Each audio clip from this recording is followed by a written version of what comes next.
Welcome students to the new video of Discrete Mathematics series. First of all, before you watch this video, if you are serious about learning the topic, you should watch all the previous videos which I have put down in the playlist. So you can go and check the playlist under the Discrete Mathematics section. Right. If you already have watched the previous videos, you can continue. And better continue with a pen and paper in your hand. So let us start.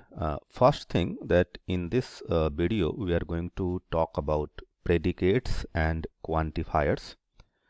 We will be introducing the idea that what is predicate and what is quantifiers, and then we will be talking about predicates and universal quantifier. What is the other quantifier, that is existential quantifier, that we will be talking about in the next video.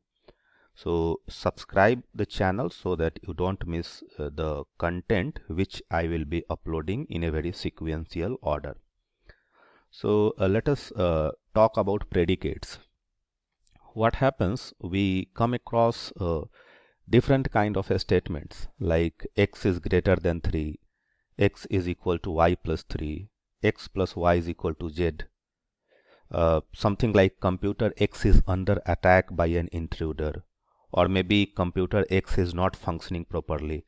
So if you look at all these statements, and if I ask you that are they true statement or false statement, so at this point most certainly you won't be able to decide that what is the statement x greater than 3, is it a true statement or a false statement, right? So what happens, this kind of situation is often found in mathematics, in computer programming, right? So to make sense of it, what we have to do, right? So let us understand the concept of predicate. If the statement is x is greater than 3, if I look at this particular statement, x is greater than 3, it has two parts. One is x, and the other part is greater than 3, is greater than 3, right? Now this part x is the variable which is subject in this case, and is greater than 3 is the predicate, right? Now is greater than 3 is that property which x can have, right? So is greater than 3 refers to a property that x can have, right? Now what we do, x, like we denote this statement as px. Px is the way to denote this whole statement, that is x is greater than 3. Okay. Now if I talk about p is known as the propositional function, and px is the value of the propositional function at point p, right? So px is the value of the propositional function at point p.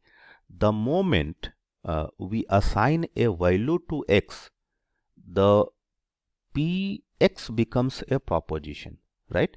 Px as such is not a proposition. Px is a propositional function where it is denoting some characteristic of x, right? What I mean by that, suppose I take for example P4. So what is P4? Let me write it over here. If I write P4 here will denote that 4 is greater than 3, right? Now if I talk about is it a true statement or a false statement, you will say certainly sir it is true, because 4 is certainly greater than 3. So it means what? That the moment you have assigned a value to the variable x, it has become a proposition. Now what is P4? P4 is a proposition, and in this case it has a truth value, that is true. If I ask you what is P2, so what will be P2? P2 is 2 is greater than 3. So 2 is greater than 3 is a false statement. 2 is not greater than 3. 2 is less than 3. So that is why this will become a false proposition. So did you notice the point or not? That the p was the propositional function, px was the value of the propositional function at x. When x is a variable, we can't decide whether px is a proposition or not. The moment we assign a value to the x, then it becomes a proposition. Like p4 is a proposition, which is a true proposition. p2 is a proposition, which is a false proposition. Now take some more example to understand it better. So we have a statement x is equal to y plus 3. Right? Now we are denoting the statement x is equal to y plus 3 by the proposition q, this propositional function q, and how it is being denoted? It is being denoted as x is equal to y plus 3. Now if I may ask you that what is the value of this proposition? Now listen it carefully. The moment I have assigned the values to the variable x and y, this q12 becomes a proposition, right? So let us check whether it is a true proposition or false proposition. So it will what is q12? It will be 1 is equal to 2 plus 3. So 1 is equal to 2 plus 3, certainly not correct. So this is a false proposition. If I ask you what is q3 comma 0, so that will be x is equal to 3, y will be equal to 0, so 0 plus 3, so 3 is equal to 3, so certainly this is a true proposition. Similarly, the propositions in case if there are more than two variable, the propositional function can be denoted by something like rx, yz. So let us take this statement x plus y is equal to z, right? So here in this example, rx, yz is denoting the statement that is x plus y is equal to z. Now if I may ask you that what is the truth value of r123? So r123 will be like what? 1 plus 2 is equal to 3. Yes, so this is correct. 1 plus 2 is equal to 3. If I ask you what is the truth value of 0, 0 and 1, so it is 0 plus 0 is equal to 1. So certainly this is not correct. So this is a false proposition, right? So the three examples that we have discussed, x is greater than 3. So in that case there was one variable. When I took the next example, that is x is equal to y plus 3, there was two variables. And if I am taking this example, x plus y is equal to 3, so here there are three variables.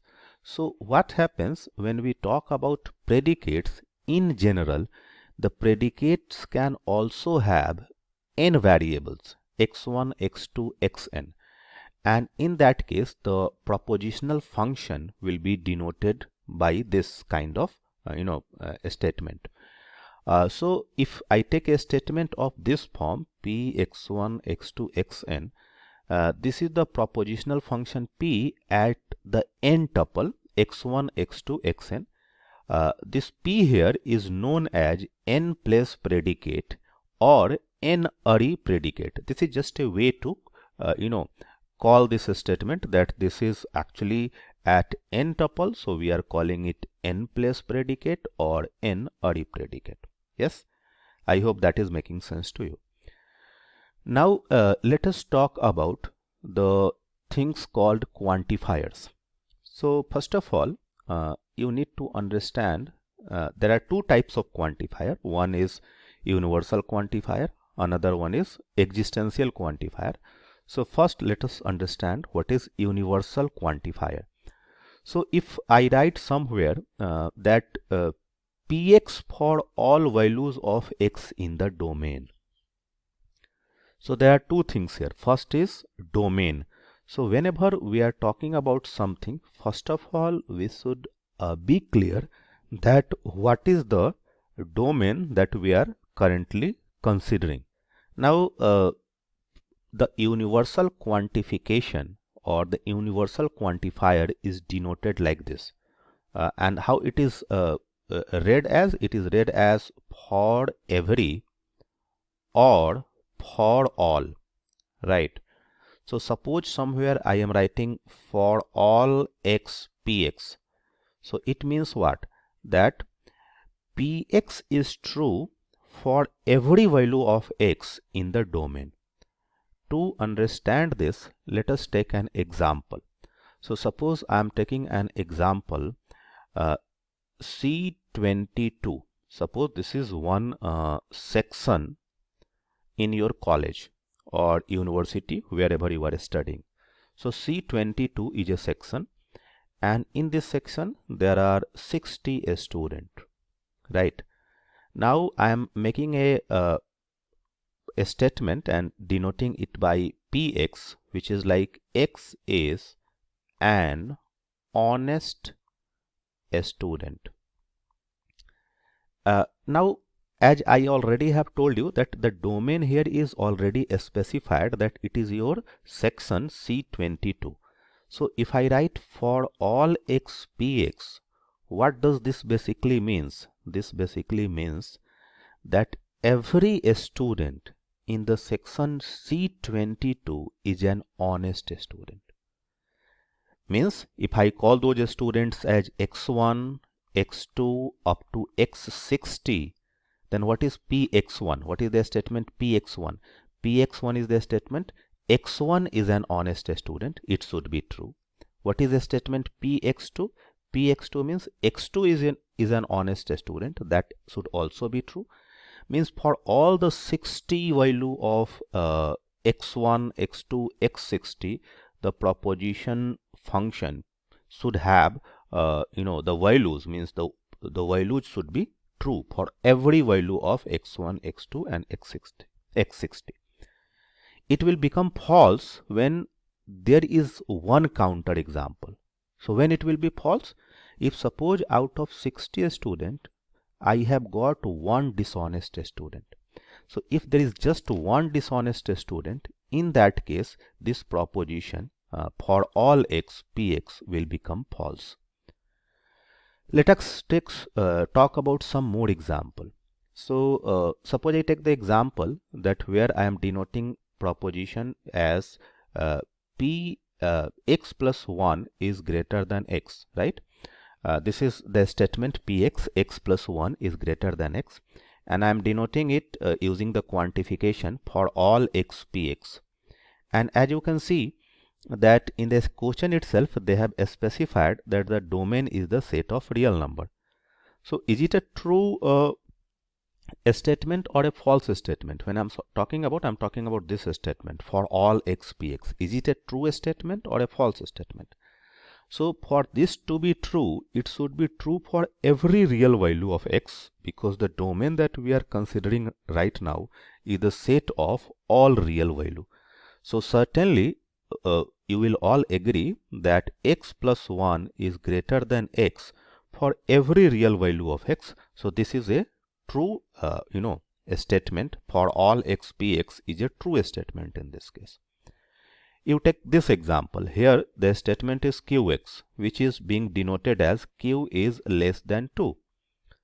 And here also the set is the set of real number, right? So is it true statement for all x qx? Is this a statement true or false? So to answer this, we have to look at the truth value of qx for every possible value of x. So for example, I take x is equal to 3. So if I take x is equal to 3, here it will denote what? That 3 is less than 2, right? Which is false. 3 is not less than 2. 3 is certainly greater than 2. So for the value x is equal to 3, qx becomes false. So in that case, for all x, qx becomes a false statement. Even though there are many other values of x like 4, 5, 6 or anything greater than 2, in that case it will be a false statement. So the proposition or the statement for all x Px becomes false, right? So next we will be talking about some more examples and the existential quantifier, the video that will follow just after this video. So subscribe it and press the bell icon so that whenever a new video is published, you get the notification. Thank you.